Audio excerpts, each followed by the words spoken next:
E aí pessoal, beleza? Eu vou gravar aqui um vídeo agora sobre os modos de transferência de calor. Existem três, são conhecidos, que a gente estuda mais. Eu vou falar dos três aqui bem brevemente. Eles têm que ser cobertos em uma aula de transferência de calor, que é muito mais intensa do que isso que eu vou mostrar, tá? Esse é um vídeo de 10 minutos falando sobre os três, então realmente não cobre os detalhes. Mas a ideia é essa, o calor ele é avaliado pela quantidade de energia transferida através de ou para uma vizinhança através da fronteira do sistema. Ou seja, a fórmula que define o calor é essa daqui, ó. E o que é a definição desse calor? Olha só que estranho, né? Normalmente a gente vê essa integral, às vezes aqui, o calor é definido pela integral de uma transferência de calor, de um diferencial de calor entre 1 e 2.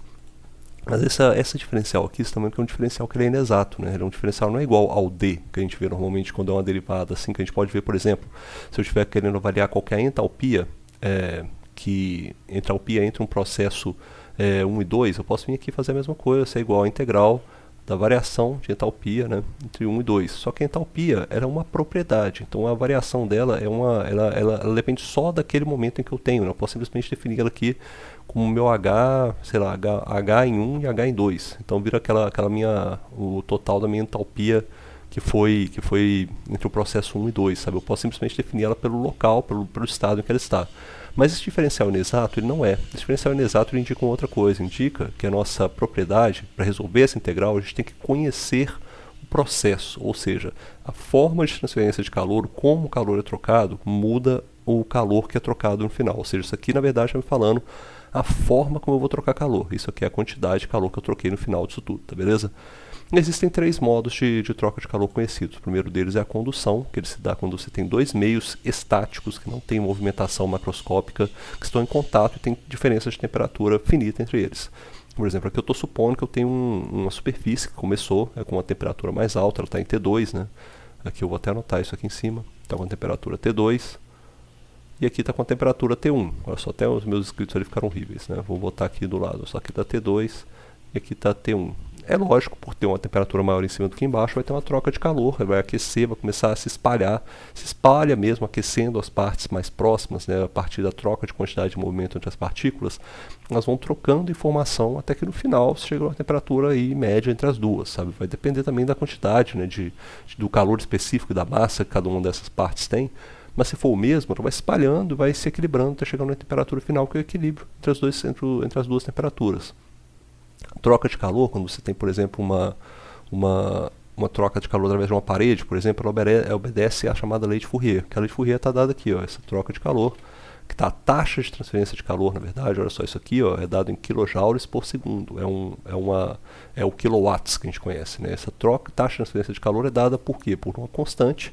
Essa constante aqui, esse kappa, justamente depende do material, que é a condutividade térmica do meio, a área de troca e a variação da temperatura ao longo de x, que é linear para sistemas de condução. Essa troca é simplesmente avaliada, nesse caso, como uma derivada ao longo de x, que está variando ali a sua temperatura. Normalmente, a gente entende, né, escreve ela só com uma diferença das duas temperaturas sobre a distância L que tem entre as duas paredes, a de dentro e a de fora, e você consegue identificar qual é essa taxa de transferência de calor. E olha o detalhe aqui, se a temperatura cai ao longo de x, quer dizer que T2 é menor do que T1, certo? A temperatura em 2 está fora, está menor do que a temperatura dentro. Ou seja, o calor está fluindo para fora. Tem esse sinal de menos aqui, ele entra justamente para isso, tá? Porque quando você tem uma temperatura caindo ao longo de um caminho, você tem o calor justamente indo naquela direção, se propaga naquela direção. Tudo, na verdade, no mundo, né, se propaga ao contrário de um gradiente. Né? Força vai ao contrário do gradiente de potencial, tudo é assim. Né? Calor também se propaga ao contrário do gradiente de temperatura. Então, sempre que você tiver um gradiente, tem algo se propagando ao contrário dele. Nesse caso aqui, é a taxa de transferência de calor que vai se propagar ao longo de uma certa diferença de temperatura. Tá? Esse é o modo mais clássico, foi identificado por Jean-Baptiste Fourier, que cunhou essa equação aí, e é a partir dela que se faz essa análise. A radiação é o segundo modo de transferência de calor. É óbvio que estou falando aqui está bem simples, está unidimensional, tem problemas muito mais complexos, a equação de Fourier é muito mais complexa do que essa mesmo na realidade, aqui é só uma simplificação, para vocês entenderem uma ideia, que é simplesmente uma variação, assim, você tem um gradiente e você vai ter uma troca de calor na direção contrária ao gradiente. Tá? E a radiação já é um pouco mais complicada do que isso, porque ela não envolve meios físicos, ela se transfere a partir de ondas, né, de radiação, um meio não contínuo, você pode ter uma transferência de de calor por radiação. E a troca de calor por radiação é dada pela lei de Stefan Boltzmann. Entra o Boltzmann novamente, você vê que tem a área novamente, ou seja, a área é um parâmetro muito importante para a troca de calor.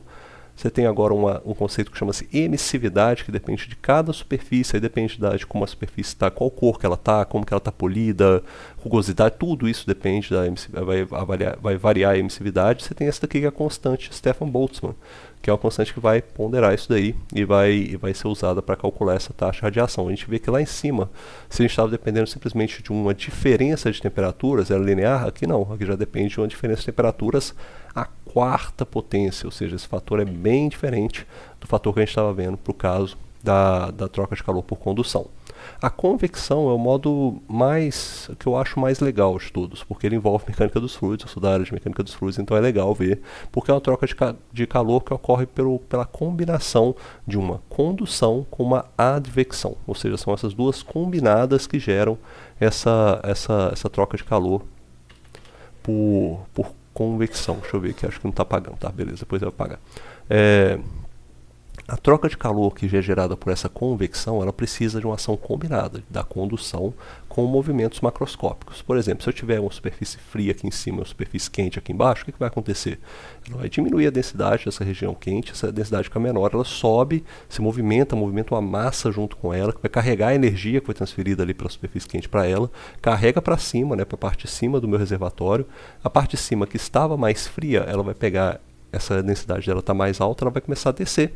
Desce e entra em contato com a superfície quente, vai diminuir a densidade novamente, vai criar essas ondas de convecção, vai ficar girando o meu fluido. Isso aqui é conhecido como ondas de convecção de Rayleigh-Bernard. É bem interessante, ondas convectivas. É como, por exemplo, você está no planeta Terra, deveria ser, sem o efeito estufa, você está na superfície mais quente da Terra e lá em cima está frio, ficar trocando ar na atmosfera, fica trocando ar dessa forma, tá? A partir dessas ondas de Rayleigh-Bernard. E aqui eu estou mostrando apenas um snapshot de um vídeo, uma visualização única de um vídeo de uma convecção de Rayleigh-Bernard. Você vê que a superfície, o fluido aquecido, olha só, ele vai subindo aqui e o fluido resfriado vai descendo e vai se misturando tudo. Essa mistura ela seria ótima para a atmosfera, para misturar, para diluir poluentes, por exemplo.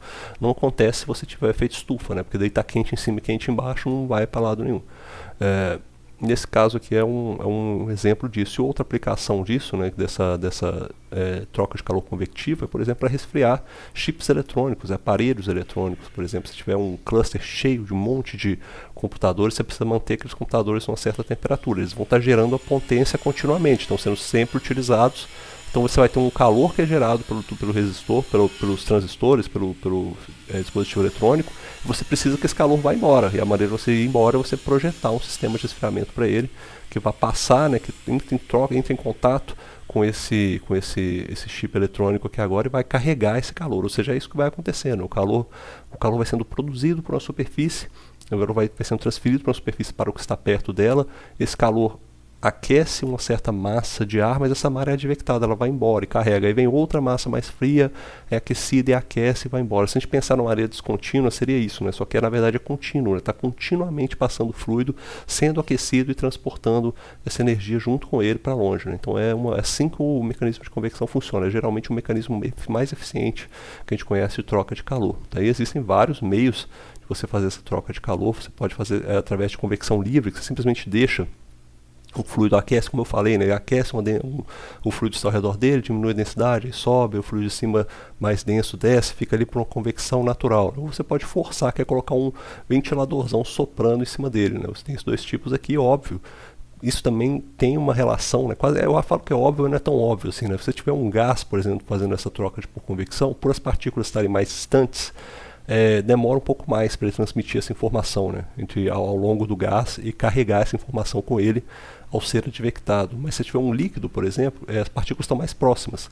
Ele vai se aquecer e transmite essa temperatura mais rápido na cadeia dele do líquido, e ao ser advectado ele carrega mais energia com ele. Ou seja, gases tendem a ter coeficientes convectivos menores do que os líquidos. Gases tendem a ter isso aqui, eu peguei aqui a janela errada. Gases tendem a ter coeficientes convectivos menores do que os dos líquidos, seja ela livre ou seja uma convecção forçada. E na hora de você modelar essa convecção, você tem isso aqui, você tem a lei chamada lei de resfriamento de Newton, que agora o coeficiente que regula essa capacidade de troca de calor é um coeficiente H, que é justamente esse coeficiente convectivo que eu estava falando aqui. É ele que vai me dizer qual que é a quantidade de calor que eu consigo transferir. E aí depende como eu modelo isso. Aí entra muito a mecânica dos fluidos. Para quem quiser estudar, isso é bem interessante, tá? Bem legal, fica aqui o meu vídeo. No próximo a gente fala sobre as formas de transferência de calor, formas de transferência de energia na forma de trabalho.